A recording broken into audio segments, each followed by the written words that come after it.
return of the pandemic. Turn the corner. Things are getting worse. It's a choice between our plan to kill the virus or Biden's plan to kill the American dream. I'm running as a proud Democrat, but I will govern as an American president. In the most polarizing political year.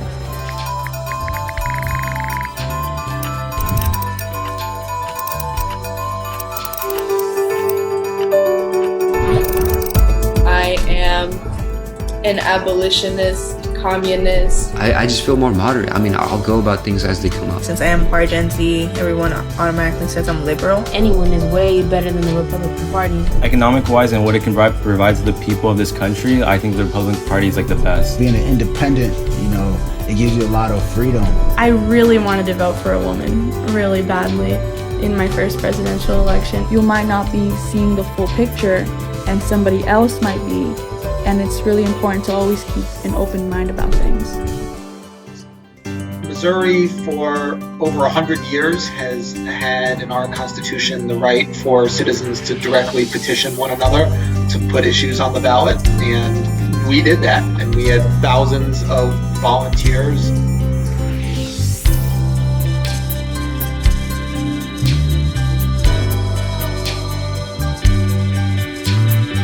We need a public option, now more than ever.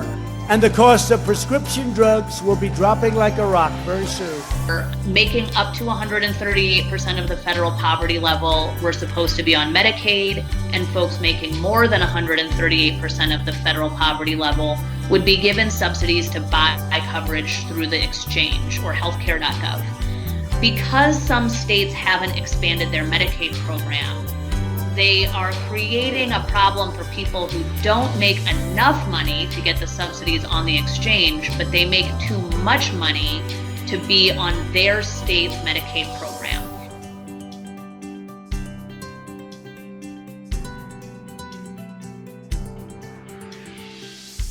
Now, the final numbers came in overnight for Amendment 2. The measure will be implemented in July of 2021 and enacted as a constitutional amendment, which protects the expansion against changes from the state legislature.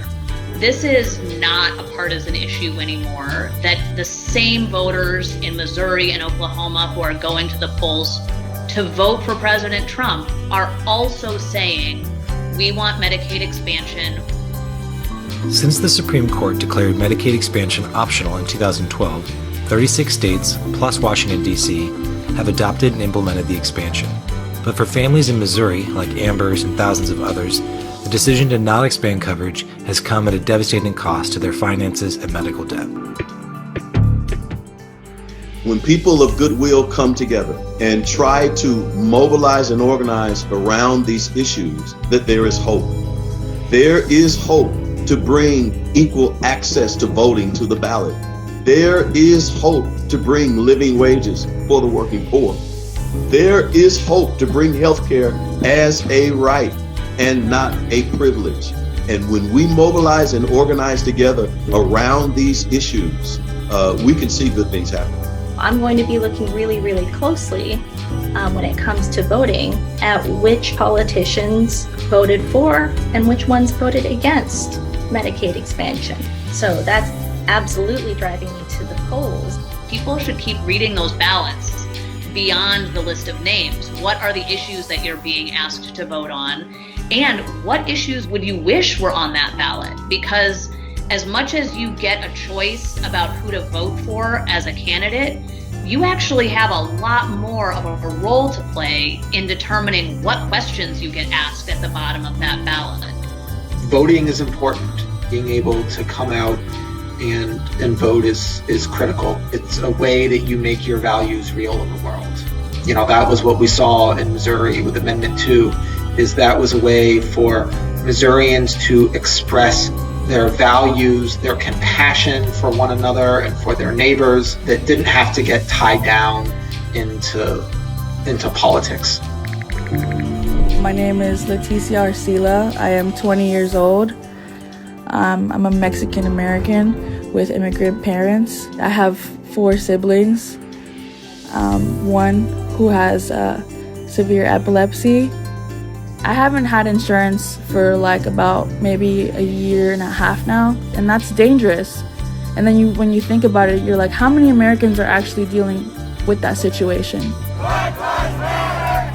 When the whole Black Lives Matter movement happened, even though I wasn't the one being attacked, I wasn't the one that was personally feeling that, it was still everywhere. It was a hit to all minorities.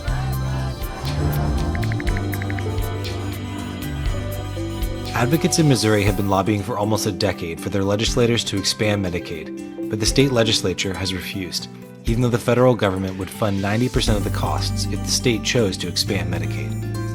Nothing's happening here in the state of Missouri. Why is the state leaving this money on the table?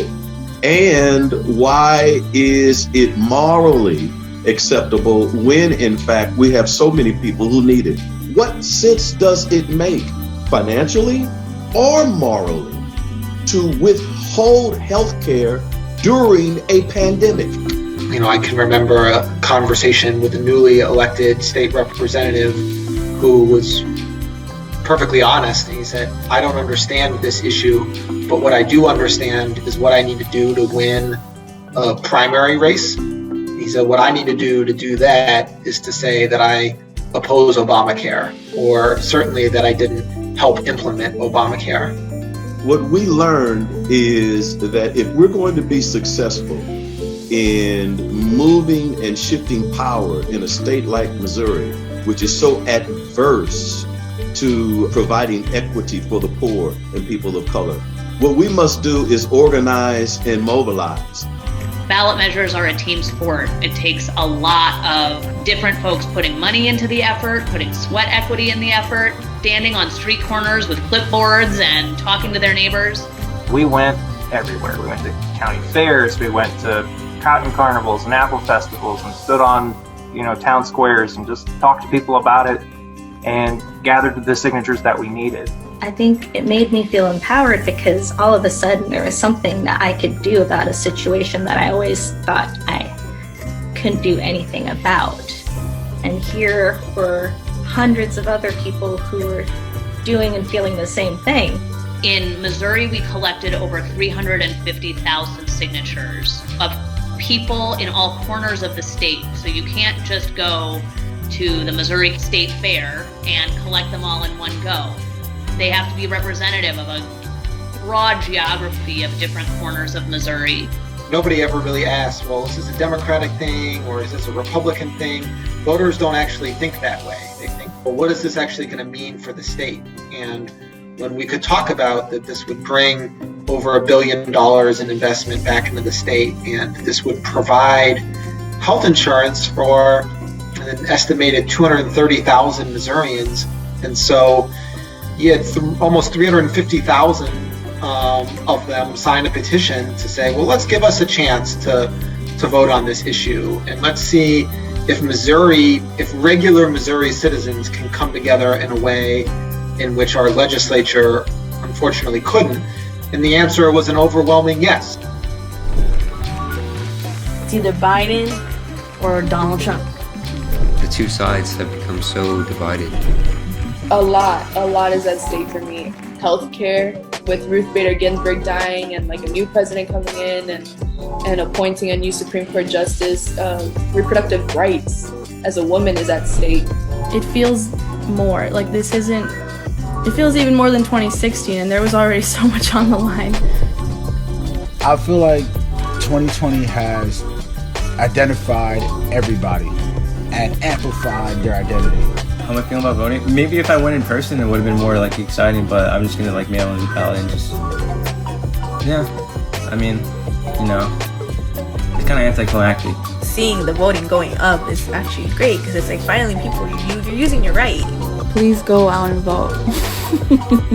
Our country depends on you to vote, please. If there was one thing that I could tell to thousands of people, it would be to go out and vote and make your voice. Trump is down to a 12% chance, which isn't nothing. It's a 1 in 8 chance, so flip a coin, comes up tails 3 times. But it is down from about 22% before the debate.